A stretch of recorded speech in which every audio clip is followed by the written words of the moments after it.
আরে ভাই আসছি, দাঁড়া, আসছি। আরে ওকে চাউলগুলো দিয়ে নি, আসছি, দাঁড়া। কয়দিন ধরে না খেয়ে আছে তার ঠিক নেই।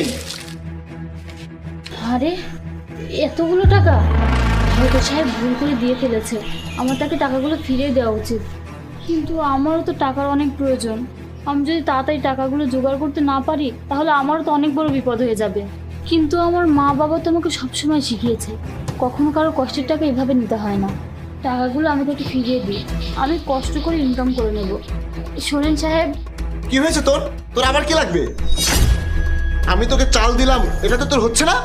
আরে না না সাহেব, আমি বলছিলাম যে ওই টাকা। ও আচ্ছা, এখন তোর টাকাও চাই? বাহ বাহ বাহ বাহ, এখন ম্যাডামের টাকাও চাই। আমি তোকে এতগুলো চাউল দিলাম, তবুও তোর মন ভরলো না। আসলে মানুষ ঠিকই বলে, যদি কাউকে আঙুল ধরতে দাও তাহলে সে হাতও ধরতে চাই। এ শোন, এত বেশি শ্যানাগিরি